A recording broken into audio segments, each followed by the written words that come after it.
Viewers welcome back to News TV 84 viewers. ਜਿਸ ਤਰ੍ਹਾਂ ਤੁਸੀਂ ਜਾਣਦੇ ਹੋ ਕਿ ਅੱਜ 6 ਜਨਵਰੀ ਦਾ ਦਿਨ ਸਿੱਖ ਇਤਿਹਾਸ ਵਿੱਚ ਇਹ ਬੜੀ ਅਹਿਮੀਅਤ ਵਾਲਾ ਦਿਨ ਹੈ। ਅੱਜ ਤੋਂ ਠੀਕ 25 ਸਾਲ ਪਹਿਲਾਂ ਇੰਦਰਾ ਗਾਂਧੀ ਨੂੰ ਮਾਰਨ ਦੇ ਦੋਸ਼ ਵਿੱਚ ਭਾਈ ਸਤਵੰਤ ਸਿੰਘ ਤੇ ਭਾਈ ਕਹਿਰ ਸਿੰਘ ਨੂੰ ਫਾਂਸੀ ਦਿੱਤੀ ਗਈ ਸੀ। ਇਸ ਦਿਨ ਦੀ ਯਾਦ ਵਿੱਚ ਸ਼੍ਰੀ ਅਕਾਲ ਤਖਤ ਸਾਹਿਬ ਵਿਖੇ ਵਿਸ਼ੇਸ਼ ਸਮਾਗਮ ਹੋਇਆ, ਜਿਸ ਵਿੱਚ ਹੋਰ ਪੰਥਕ ਸ਼ਖਸੀਅਤਾਂ ਦੇ ਨਾਲ ਭਾਈ ਹਰਪਾਲ ਸਿੰਘ ਚੀਮਾ, ਐਕਟਿੰਗ ਪ੍ਰੈਜ਼ੀਡੈਂਟ ਅਕਾਲੀ ਦਲ ਪੰਚ ਪ੍ਰਧਾਨੀ ਵੀ ਸ਼ਾਮਿਲ ਹੋਏ। ਇਸ ਵੇਲੇ ਇਹ ਸਾਡੇ ਨਾਲ ਫਤਿਹਗੜ੍ਹ ਸਾਹਿਬ ਤੋਂ ਲਾਈਨ ਤੇ ਜੁੜ ਚੁੱਕੇ ਨੇ। ਅੱਜ ਅਸੀਂ ਇਸ ਵਿਸ਼ੇ ਅਤੇ ਹੋਰ ਪੰਥਕ ਮਸਲਿਆਂ ਸੰਬੰਧੀ ਉਹਨਾਂ ਨਾਲ ਗੱਲਬਾਤ ਕਰਾਂਗੇ। तो सानू हुण लाइन ते जुड़ चुके ने भाई हरपाल सिंह चीमा जी। वीर जी वाहिगुरू जी का खालसा वाहिगुरू जी की फतेह। वाहिगुरू जी का खालसा वाहिगुरू जी की फतेह। भैन जी सारिਆਂ ਨੂੰ ਨਵੇਂ ਸਾਲ ਦੀ ਮੁਬਾਰਕਬਾਦ। ਵੀਰ ਜੀ ਤੁਹਾਨੂੰ ਇਸ ਨਵੇਂ ਸਾਲ ਦੀ ਬਹੁਤ-ਬਹੁਤ ਵਧਾਈ ਦਿੰਦੇ ਹਾਂ ਜੀ। ਵੀਰ ਜੀ ਸਭ ਤੋਂ ਪਹਿਲਾਂ ਤੁਹਾਡੇ ਕੋਲ ਅਸੀਂ ਇਹੀ ਜਾਣਨਾ ਚਾਹਾਂਗੇ, ਜਿਸ ਤਰ੍ਹਾਂ ਭਾਈ ਸਤਵੰਤ ਸਿੰਘ ਤੇ ਭਾਈ ਕਹਿਰ ਸਿੰਘ ਜੀ ਦੀ ਸ਼ਹੀਦੀ ਸੰਬੰਧੀ ਤੁਸੀਂ ਕੀ ਕਹਿਣਾ ਚਾਹੋਗੇ? देखो सिख कौम दे विच जिन्हां ने भी सिख सिद्धांत नूं सिक्खी गुर उपदेशां नूं अपने अमली रूप दे जीवन च वसा के सिख कौम की सेवा की है और सिख कौम दी शहादतां दित्तियां ने, वो साडे इतिहास का एक हिस्सा नहीं और सिख कौम ने सदा ही उन्हां ते माण कीता है। इस तरीके दे नाल ही जून 84 का जिहड़ा घल्लूघारा सीगा, दरबार साहब दे उत्ते हमला सीगा, ਉਹਦੇ ਲਈ ਜ਼ਿੰਮੇਵਾਰ ਇੰਦਰਾ ਗਾਂਧੀ ਨੂੰ ਉਸ ਪਾਪ ਦੀ ਸਜ਼ਾ ਦੇਣ ਦੇ ਲਈ ਬੇਅੰਤ ਸਿੰਘ, ਸਤਵੰਤ ਸਿੰਘ ਅਤੇ ਕੇਰ ਸਿੰਘ ਨੇ ਆਪਣਾ ਆਪ ਬਲੀਦਾਨ ਦਿੱਤਾ।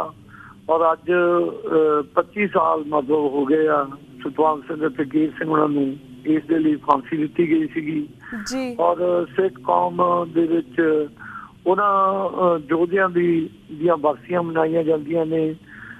ਪਰ ਇਹਨਾਂ ਦੀਆਂ ਜਿਹੜੀਆਂ ਅਸੀਂ ਅਕਾਲ ਤਖਤ ਦੇ ਉੱਤੇ ਸ਼੍ਰੋਮਣੀ ਗੁਰਦੁਆਰਾ ਪ੍ਰਬੰਧਕ ਕਮੇਟੀ ਅਤੇ ਹੋਰ ਸਾਰਾ ਸਿੱਖ ਪੰਥ, ਸਿੱਖ ਜਥੇਬੰਦੀਆਂ ਇਕੱਠੀਆਂ ਹੋ ਕੇ ਇਹਨਾਂ ਵੀਰਾਂ ਨੂੰ ਸ਼ਰਧਾ ਦੇ ਫੁੱਲ ਭੇਟ ਕਰਦੇ ਨੇ ਅਤੇ ਇਹਨਾਂ ਦੇ ਉੱਤੇ ਅਸੀਂ ਮਾਣ ਮਹਿਸੂਸ ਕਰਦੇ ਹਾਂ। ਸੋ ਕੱਲ ਅਸੀਂ ਸਾਰੇ ਹੀ ਉੱਥੇ ਇਕੱਤਰ ਹੋਏ ਸੀਗੇ ਔਰ ਅਸੀਂ ਸਾਰਿਆਂ ਨੇ ਮੰਗ ਕੀਤੀ ਹੈ ਸ਼੍ਰੋਮਣੀ ਗੁਰਦੁਆਰਾ ਪ੍ਰਬੰਧਕ ਕਮੇਟੀ ਤੋਂ ਕਿ ਇਹਨਾਂ ਦੀਆਂ ਸ਼ਹਾਦਤਾਂ ਨੇ ਜਿਹੜੀਆਂ ਉਹ ਹਰਿਮੰਦਰ ਸਾਹਿਬ ਦੇ ਉੱਤੇ ਜੋ ਹਮਲਾ ਹੋਇਆ ਸੀਗਾ ਉਹਦੇ ਨਾਲ ਜੁੜੀਆਂ ਹੋਈਆਂ ਨੇ। ਤੇ ਸਾਨੂੰ ਸਾਰਿਆਂ ਦੀ ਮੰਗ ਹੈ ਕਿ ਸ਼੍ਰੋਮਣੀ ਗੁਰਦੁਆਰਾ ਪ੍ਰਬੰਧਕ ਕਮੇਟੀ ਬੇਅੰਤ ਸਿੰਘ, ਸਤਵੰਤ ਸਿੰਘ ਅਤੇ ਕੇਰ ਸਿੰਘ ਦੀ ਯਾਦ ਦੇ ਵਿੱਚ ਇਸ ਦਰਬਾਰ ਸਾਹਿਬ ਕੰਪਲੈਕਸ ਦੇ ਵਿੱਚ ਕਿਸੇ ਵੀ ਰੂਪ ਦੇ ਵਿੱਚ ਕੋਈ ਯਾਦਗਾਰ ਬਣਾਉਣ ਤਾਂ ਕਿ ਅਸੀਂ ਉਹਨਾਂ ਨੂੰ ਯਾਦ ਕਰ ਸਕੀਏ ਅਤੇ ਲੋਕ ਹੈ ਜੋ ਉਹਨਾਂ ਨੂੰ ਨਤਮਸਤਕ ਹੋ ਸਕਣ।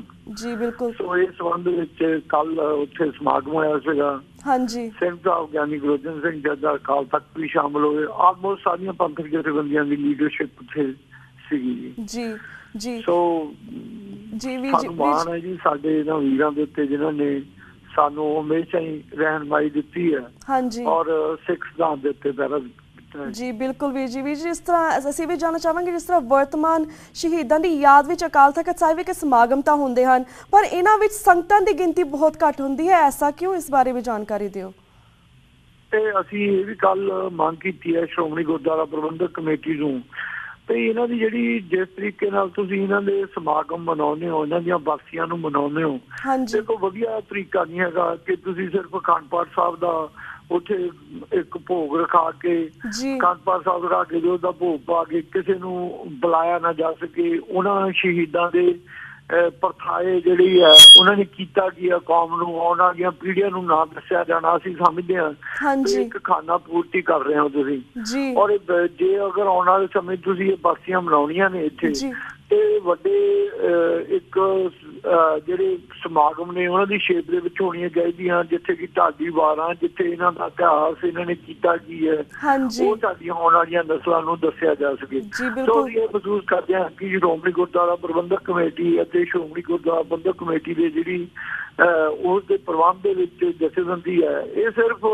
ਇਹਨੂੰ ਜ਼ਿਆਦਾ ਸਿਆਸਤ ਲਈ ਜਾਂ ਰਾਜ ਸੱਤਾ ਦੇ ਵਿੱਚ ਵੋਟਾਂ ਲੈਣ ਦੇ ਲਈ ਹੀ ਵਰਤਦੀ ਹੈ। ਜਿਹੜੇ ਇਹਦੇ ਅਸਲੀ ਮਕਸਦ ਨੇ ਬਰਸੀਆਂ ਮਨਾਉਣ ਦੇ ਉਹ ਲੋਕਾਂ ਤੱਕ ਪਹੁੰਚਾਏ ਨਹੀਂ ਜਾਂਦੇ ਹੈਗੇ।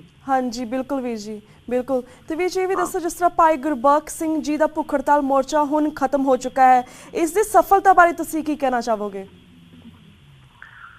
ਦੇਖੋ ਮੈਂ ਸਮਝਦਾ ਵੀ ਭਾਈ ਗੁਰਬਖਸ਼ ਸਿੰਘ ਦੇ ਮੋਰਚੇ ਨੇ ਮੰਨ ਲਓ ਇੱਕ ਲੋਕਾਂ ਦੇ ਵਿੱਚ ਇੱਕ ਲਹਿਰ ਆਈ ਹੈ, ਲੋਕਾਂ ਦੇ ਵਿੱਚ ਜਾਗਰੂਕਤਾ ਪੈਦਾ ਕੀਤੀ ਹੈ ਔਰ ਸਿੱਖ ਕੌਮ ਨੂੰ ਵੀ ਪਤਾ ਲੱਗਿਆ ਕਿ ਸਾਡੇ ਨੌਜਵਾਨ ਜਿਨ੍ਹਾਂ ਨੇ ਆਪਣੀ ਕੌਮ ਦੇ ਲਈ ਕੁਰਬਾਨੀਆਂ ਕੀਤੀਆਂ ਨੇ ਉਹ 23 ਜਾਂ 25 ਸਾਲਾਂ ਤੋਂ ਅੱਜ ਵੀ ਜੇਲ੍ਹਾਂ ਦੇ ਵਿੱਚ ਬੰਦ ਹੈ ਔਰ ਉਹ ਸਿਰਫ ਜਾਂ ਤਾਂ ਆਪਣੇ ਘਰਦਿਆਂ ਤੱਕ ਜਾਂ ਆਪਣੇ ਰਿਸ਼ਤੇਦਾਰਾਂ ਭੈਣਾਂ ਭਰਾਵਾਂ ਤੱਕ ਹੀ ਸੀਮਤ ਹੈ। ਸਿੱਖ ਕੌਮ ਨੂੰ ਉਹਨਾਂ ਬਾਰੇ ਕੋਈ ਬਹੁਤੀ ਜਾਣਕਾਰੀ ਨਹੀਂ, ਨਾ ਉਹਨਾਂ ਦੇ ਨਾਲ ਕੋਈ ਬੜਾ ਸਰੋਕਾਰ ਰੱਖਿਆ ਸਿੱਖ ਕੌਮ ਨੇ। ਸੋ ਇਸ ਮੋਰਚੇ ਨੇ ਇਸ ਗੱਲ ਦਾ ਦੁਨੀਆ ਦੇ ਪੱਧਰ ਦੇ ਉੱਤੇ ਇਸ ਬਾਰੇ ਪਤਾ ਕੀਤਾ, ਪਤਾ ਲਾਇਆ ਲੋਕਾਂ ਨੂੰ ਕਿ ਸਾਨੂੰ ਆਪਣੇ ਫਰਜ਼ ਆ ਜਿਹੜੇ ਉਹ ਪਛਾਣਨੇ ਚਾਹੀਦੇ ਆ ਔਰ ਇਹਨਾਂ ਵੀਰਾਂ ਨੂੰ ਜਿਹੜੇ ਜੇਲ੍ਹਾਂ ਦੇ ਵਿੱਚ ਬੰਦ ਨੇ ਇਹਨਾਂ ਨੂੰ ਉੱਥੋਂ ਰਿਹਾ ਕਰਵਾਉਣਾ ਚਾਹੀਦਾ ਔਰ ਇਹ ਮੁੜ ਕੇ ਤਾਂ ਕਿ ਪਰਿਵਾਰਾਂ 'ਚ ਆ ਕੇ ਆਪਣਾ ਜਿਹੜਾ ਜੀਵਨ ਹੈ ਉਹ ਬਸਰ ਕਰ ਸਕਣ।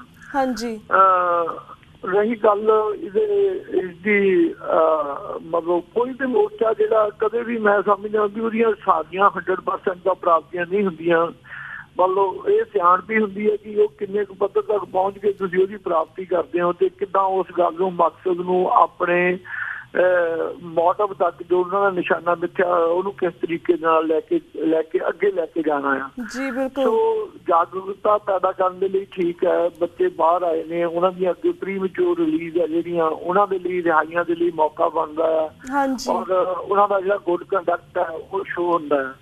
ਸੋ ਮੈਂ ਸੋਚਦਾ ਵੀ ਠੀਕ ਹੈ ਉਹਨੇ ਇੱਕ ਜਾਗਰੂਕਤਾ ਲਿਆਂਦੀ ਹੈ ਇਸ ਗੱਲ ਦੇ ਲਈ ਆਪਣਾ, ਪਰ ਕਈ ਫੈਕਟਰ ਹੁੰਦੇ ਨੇ ਜਿਹੜੇ ਕਿ ਵਿਰੋਧੀ ਵਰਤਦੇ ਨੇ, ਯੂਜ਼ ਕਰਦੇ ਨੇ ਉਹਨਾਂ ਮੋਰਚਿਆਂ ਨੂੰ ਫੇਲ ਕਰਨ ਦੇ ਲਈ ਜਾਂ ਮੋਰਚਿਆਂ ਨੂੰ ਅੰਤਮ ਪੜਾਅ ਤੱਕ ਨਾ ਪਹੁੰਚਣ ਦੇ ਲਈ। ਉਦਾਂ ਦਾ ਸਰਕਾਰਾਂ ਨੇ ਜਾਂ ਵਿਰੋਧੀ ਧਿਰਾਂ ਨੇ ਵੀ ਕੀਤਾ ਹੈ, ਮੰਨ ਲਓ ਇਸ ਕੰਮ ਨੂੰ ਕੀਤਾ ਹੈ। ਹੁਣ ਕੌਮ ਨੇ ਉਹਨੂੰ ਕਿਸ ਤਰੀਕੇ ਨਾਲ ਲੈਣਾ, ਕੌਮ ਨੇ ਉਹਨੂੰ ਕਿਸ ਤਰੀਕੇ ਨਾਲ ਦੇਖਣਾ ਹੈ, ਇੱਕ ਸਾਡਾ ਫਰਜ਼ ਬਣਦਾ ਔਰ ਇਹ ਸਾਨੂੰ ਇਹਦੀ ਪਹੁੰਚਾਣ ਹੈ ਜਿਹੜੀ ਆਉਣ ਵਾਲੇ ਸਮੇਂ ਦੇ ਵਿੱਚ ਕਰਨੀ ਵੀ ਚਾਹੀਦੀ ਹੈ। ਜੀ ਬਿਲਕੁਲ। ਤੇ ਵੀਰ ਜੀ ਜਿਸ ਤਰ੍ਹਾਂ ਇਹ ਵੀ ਦੱਸੋ ਕਿ ਜਿਸ ਤਰ੍ਹਾਂ 2014 ਦੀਆਂ ਪਾਰਲੀਮੈਂਟ ਚੋਣਾਂ ਲਈ ਸਾਰੀਆਂ ਸਿਆਸੀ ਧਿਰਾਂ ਨੇ ਲੰਗਰ ਲਕੋਟ ਕੱਸ ਲਏ ਨੇ, ਪਰ ਕੀ ਕਾਰਨ ਹੈ ਕਿ ਪੰਥਕ ਧਿਰਾਂ ਨੇ ਅਜੇ ਤੱਕ ਇਸ ਸੰਬੰਧੀ ਕੋਈ ਰਣਨੀਤੀ ਨਹੀਂ ਬਣਾਈ? ਦੇਖੋ ਲੱਗਦਾ ਹੈ ਕਿ ਪੰਥਕ ਧਿਰਾਂ ਜਿਹੜੀਆਂ ਨੇ ਉਹ ਆਲਮੋਸਟ ਉਹ ਦੇਖ ਹੀ ਗਈਆਂ ਨੇ ਵੀ ਕੌਣ ਧਿਰ ਜਿਹੜੀ ਤੀਜੀ, ਕਿਉਂਕਿ ਅਸਲੀਅਤ ਇਹ ਹੈ ਕਿ ਅਸੀਂ ਜਿਹੜੀਆਂ ਐਸਟੈਬਲਿਸ਼ਡ ਪਾਰਟੀਆਂ ਨੇ ਜਿਨ੍ਹਾਂ ਨੇ ਪੰਜਾਬ ਦੇ ਵਿੱਚ ਪਹਿਲਾਂ ਵੀ ਪਿਛਲੇ 1947 ਤੋਂ ਰਾਜ ਕਰਦੀਆਂ ਆ ਰਹੀਆਂ ਨੇ, ਹਰੇਕ ਜਿਹੜਾ ਪੰਜਾਬ 'ਚ ਰਹਿਣ ਵਾਲਾ ਜਾਗਰੂਕ ਇਨਸਾਨ ਹੈ ਉਹ ਇਹ ਸੋਚਦਾ ਕਿ ਪੰਜਾਬ ਦੀ ਧਰਤੀ ਦੇ ਕਿਸੇ ਏਦਾਂ ਦੀ ਥਰਡ ਫੋਰਸ ਦੀ ਜਾਂ ਥਰਡ ਜਿਹੜੀ ਉਹਦੀ ਲੋੜ ਹੈ, ਫਰੰਟ ਦੀ ਲੋੜ ਹੈ ਔਰ ਇਹ ਹਾਲੇ ਉਹ ਥਰਡ ਫਰੰਟ ਹੈ ਜਿਹੜਾ ਉਹਨਾਂ ਨੂੰ ਲੱਭ ਨਹੀਂ ਰਿਹਾ ਵੀ ਕਿਸ ਤਰੀਕੇ ਦੇ ਨਾਲ ਕਿਸ ਸ਼ੇਪ ਦੇ ਵਿੱਚ ਬਣਾਉਣਾ ਚਾਹੀਦਾ। ਆਪ ਪਾਰਟੀ ਦੀ ਜੋ ਦਿੱਲੀ ਦੇ ਵਿੱਚ ਉਹਨਾਂ ਨੇ ਜੋ ਰਿਜ਼ਲਟ ਦਿੱਤੇ ਆ ਜਾਂ ਉਹਨਾਂ ਨੇ ਜਿਸ ਤਰੀਕੇ ਨਾਲ ਦਿੱਲੀ ਦੇ ਵਿੱਚ ਸਾਰੇ ਸਿਆਸੀ ਜਿਹੜੇ ਗੁਣਾਤਮਕ ਸੀਗੇ ਉਹਨਾਂ ਨੂੰ ਸਾਰਿਆਂ ਨੂੰ ਬਦਲਿਆ। ਸੋ ਉਸ ਹੀ ਧਿਰ ਦੇ ਉੱਤੇ ਮੇਰੇ ਖਿਆਲ 'ਚ ਸਰਕਾਰੀਆਂ ਸ਼ੁਰੂ ਨੇ ਪੰਜਾਬ ਦੀ ਧਰਤੀ ਦੇ ਉੱਤੇ ਵੀ ਕੋਈ ਨਾ ਕੋਈ ਫਰੰਟ ਹੈ ਜਿਹੜਾ ਉਹ ਜ਼ਰੂਰ ਆਉਣ ਵਾਲੇ ਦਿਨਾਂ ਦੇ ਵਿੱਚ ਸਾਹਮਣੇ ਆਏਗਾ ਜਿਹਦੇ ਵਿੱਚ ਪੰਥਕ ਜਥੇਬੰਦੀਆਂ ਵੀ ਆਪਣਾ ਯੋਗਦਾਨ ਪਾਉਣਗੀਆਂ, ਕਿਉਂਕਿ ਪੰਥਕ ਜਥੇਬੰਦੀਆਂ ਇਹ ਜਿਹੜਾ ਪਹਿਲਾ ਇੱਥੇ ਆਲਰੇਡੀ ਐਸਟੈਬਲਿਸ਼ ਪਾਰਟੀਆਂ ਨੇ ਮੈਨੂੰ ਲੱਗਦਾ ਉਹਨਾਂ ਤੋਂ ਵੱਖਰੇ ਹੋ ਕੇ ਆਪਣਾ ਕੋਈ ਧਿਰ ਖੜੀ ਕਰਨਾ ਚਾਹੁੰਦੀਆਂ ਨੇ। ਸੋ ਇਸ ਲਈ ਮੈਨੂੰ ਲੱਗਦਾ ਕਿ ਹੁਣ ਸਮਾਂ ਆਇਆ ਹੋਇਆ ਜ਼ਰੂਰ ਇਹਨਾਂ ਦਿਨਾਂ ਦੇ ਵਿੱਚ, ਆਉਣ ਵਾਲੇ ਦਿਨਾਂ ਦੇ ਵਿੱਚ ਕੋਈ ਨਾ ਕੋਈ ਤੁਹਾਨੂੰ ਧਿਰ ਹੈ ਜਿਹੜੀ ਥਰਡ ਫਰੰਟ ਦੇ ਰੂਪ ਦੇ ਵਿੱਚ ਤੁਹਾਡੇ ਸਾਹਮਣੇ ਆਏਗੀ ਜ਼ਰੂਰ। ਤੇ ਵੀਰ ਜੀ ਜਿਸ ਤਰ੍ਹਾਂ ਭਾਈ ਗੁਰਬਖਸ਼ ਸਿੰਘ ਜੀ ਦੀ ਭੁੱਖ ਹੜਤਾਲ ਜਿਹੜੀ ਆਪਣੀ ਲੋਕ ਲਹਿਰ ਸ਼ੁਰੂ ਹੋਈ ਹੈ, ਜਿਹੜੀ ਇਕੱਠ ਸ਼ੁਰੂ ਹੋਇਆ ਹੈ, ਤੁਹਾਨੂੰ ਕੀ ਲੱਗਦਾ ਹੈ ਇਹ ਇਕੱਠ ਜਾਂ ਇਹ ਲੋਕ ਲਹਿਰ ਜਾਂ ਜਿਹੜੀ ਸਿੱਖ ਜਥੇਬੰਦੀਆਂ ਨੇ ਇਹ ਜਿਹੜੇ 119 ਸਿੱਖ ਕੈਦੀ ਜਿਹੜੇ ਜੇਲ੍ਹਾਂ ਦੇ ਵਿੱਚ ਬੰਦ ਨੇ ਉਹਨਾਂ ਨੂੰ ਰਿਹਾ ਕਰਵਾ ਪਾਉਣਗੇ? ਨਹੀਂ ਦੇਖੋ ਇਹਦੇ 'ਚ ਇਹਦਾ ਇੱਕ ਲਿਸਟ ਦਿੱਤੀ ਆ ਅਸੀਂ ਤੇ ਕਿੰਨੇ ਕੁ ਸਿੱਖ ਨੌਜਵਾਨ ਨੇ ਜਿਹੜੇ ਪੋਲੀਟੀਕਲ ਵਿਚਾਰਧਾਰਾ ਕਰਕੇ ਉਹ ਅੰਦਰ ਨੇ, ਉਹਨਾਂ ਦੇ ਕਾਨੂੰਨੀ ਮਤਲਬ ਉਹਨਾਂ ਦੇ ਕੇਸ ਹੈ ਜਿਹੜੇ ਕੋਰਟਾਂ ਦੇ ਵਿੱਚ ਕਿਸ ਤਰੀਕੇ ਦੇ ਨਾਲ ਖੜੇ ਆ, ਇਹ ਗੱਲ ਵੱਖਰੀ ਹੈ। ਦੇਖੋ ਇਹ ਜਿਹੜੇ 6 ਕੇਸਾਂ ਦੀ ਮੰਗ ਕੀਤੀ ਗਈ ਸੀ, ਇਹਨਾਂ ਦੀ ਜੁਡੀਸ਼ੀਅਲ ਜੋ ਅੱਗੇ ਕਾਰਵਾਈ ਸੀ ਉਹ ਪੂਰੀ ਹੋ ਚੁੱਕੀ ਸੀ, ਇਹਨਾਂ ਨੂੰ ਰਿਲੀਫ ਮਿਲਣਾ ਚਾਹੀਦਾ ਸੀ ਐਡਮਿਨਿਸਟ੍ਰੇਟਿਵ ਤੌਰ ਤੇ ਜਿਹੜਾ ਕਿ ਨਹੀਂ ਦਿੱਤਾ ਗਿਆ ਸੀ ਪਿਛਲੇ ਦਿਨਾਂ ਦੇ ਵਿੱਚ। ਉਹਨਾਂ ਦੇ ਲਈ ਅਸੀਂ ਸਮਝਦੇ ਸੀਗੇ ਵੀ ਇਹਨਾਂ ਦੀ ਕਾਨੂੰਨੀ ਪ੍ਰਕਿਰਿਆ ਖਤਮ ਹੋ ਚੁੱਕੀ ਆ, ਇਹਨਾਂ ਨੂੰ ਐਡਮਿਨਿਸਟ੍ਰੇਟਿਵ ਰਿਲੀਫ ਹੈ ਜਿਹੜਾ ਉਹ ਸਾਨੂੰ ਕਿਸੇ ਨਾ ਕਿਸੇ ਪ੍ਰੈਸ਼ਰ ਪਾ ਕੇ ਜਾਂ ਗਵਰਨਮੈਂਟ ਦੇ ਅੱਗੇ ਲਿਆ ਕੇ ਜਾਂ ਲੋਕ ਲਹਿਰ ਬਣਾ ਕੇ ਮਿਲ ਸਕਦਾ ਹੈ। ਬਾਕੀ ਦੇ ਜਿਹੜੇ 110 ਹੈ ਜਿਹੜੇ ਜਿਨ੍ਹਾਂ ਦੀ ਲਿਸਟ ਜਾਰੀ ਕੀਤੀ ਹੈ ਜੀ ਉਹਨਾਂ ਦੇ ਬਹੁਤ ਸਾਰਿਆਂ ਦੇ ਕੇਸ ਆ ਜਿਹੜੇ ਕਈਆਂ ਦੇ ਕੇਸ ਅੱਧੇ ਕੋ ਮੰਨ ਲਓ ਜਿਹੜੇ ਆ ਉਹ ਡਿਸਾਈਡ ਹੋ ਚੁੱਕੇ ਨੇ ਕਾਨੂੰਨੀ ਪ੍ਰਕਿਰਿਆ 'ਚ, ਅੱਧੇ ਕੋ ਪੈਂਡਿੰਗ ਪਏ ਨੇ। ਕਾਫੀ ਕਾਨੂੰਨੀ ਅੜਚਣਾਂ ਨੇ ਉਹਨਾਂ ਦੀ ਰਿਹਾਈ ਦੇ ਲਈ। ਅਸੀਂ ਸਮਝਦੇ ਹਾਂ ਵੀ ਜੋ ਉਹਨਾਂ ਦੇ ਕੋਲੋਂ ਜਿਹੜੀ ਕਾਨੂੰਨੀ ਪ੍ਰਕਿਰਿਆ ਪੂਰੀ ਹੁੰਦੀ ਰਹੂਗੀ, ਜੁਡੀਸ਼ਰੀ 'ਚ ਰਿਲੀਫ ਖਤਮ ਹੋਊਗਾ, ਐਡਮਿਨਿਸਟ੍ਰੇਟਿਵ ਦਾ ਰਿਲੀਫ ਲੈਣ ਦੇ ਲਈ ਜ਼ਰੂਰ ਅਸੀਂ ਬਸ ਉਹਨਾਂ ਦੀ ਚਾਰਾਜੋਰੀ ਕਰਾਂਗੇ। ਔਰ ਉਹਨਾਂ ਨੂੰ ਤੇ ਕਾਨੂੰਨੀ ਤੌਰ ਤੇ ਵੀ ਅਗਰ ਉਹਨਾਂ ਨੂੰ ਕੋਈ ਵਕੀਲਾਂ ਦੀ ਜ਼ਰੂਰਤ ਹੈ, ਪਹਿਲਾਂ ਵੀ ਅਸੀਂ ਪੂਰਾ ਤਨਦੇਹੀ ਦੇ ਨਾਲ ਉਹਨਾਂ ਨੂੰ ਕੋਈ ਕਾਨੂੰਨੀ ਤੌਰ ਤੇ ਪੈਰਵਾਈ ਕਰ ਰਹੇ ਹਾਂ ਉਹਨਾਂ ਦੀ, ਤੇ ਕਾਨੂੰਨੀ ਤੌਰ ਤੇ ਉਹਨਾਂ ਦੀ ਪੈਰਵਾਈ ਕਰਦੇ ਰਹਾਂਗੇ। ਪਰ ਉਹਨਾਂ ਦੇ ਹਾਲੇ ਜਿਹੜੇ ਏਦਾਂ ਦਾ ਰਿਲੀਫ ਲੈਣ ਦੇ ਲਈ ਜਿਹੜੀ ਆ ਉਹ ਕਾਫੀ ਸਮਾਂ ਲੱਗੇਗਾ। ਹਾਲੇ ਕਾਨੂੰਨੀ ਪ੍ਰਕਿਰਿਆ ਬਾਕੀ ਹੈ ਉਹਨਾਂ ਕੇਸਾਂ ਦੇ ਵਿੱਚ ਹੋਣੀ। ਜੀ ਜੀ ਬਿਲਕੁਲ। ਤੇ ਵੀਰ ਜੀ ਸਾਡਾ ਹੁਣ ਵਕਤ ਸਮਾਪਤੀ ਵੱਲ ਜਾ ਰਿਹਾ। ਤੁਹਾਡਾ ਬਹੁਤ ਬਹੁਤ ਸ਼ੁਕਰੀਆ ਕਿ ਤੁਸੀਂ ਸਾਡੇ ਸਾਰੇ ਸਵਾਲਾਂ ਦੇ ਜਵਾਬ ਦਿੱਤੇ ਤੇ ਵੇਰਵੇ ਦੇ ਨਾਲ ਪੂਰੇ ਸਵਾਲਾਂ ਦੇ ਜਵਾਬ ਦਿੱਤੇ ਤੁਸੀਂ। ਮੈਂ ਤੁਹਾਡੇ ਕੋਲ ਇੱਥੇ ਹੀ ਇਜਾਜ਼ਤ ਲੈਣੀ ਹਾਂ। ਵਾਹਿਗੁਰੂ ਜੀ ਕਾ ਖਾਲਸਾ, ਵਾਹਿਗੁਰੂ ਜੀ ਕੀ ਫਤਿਹ।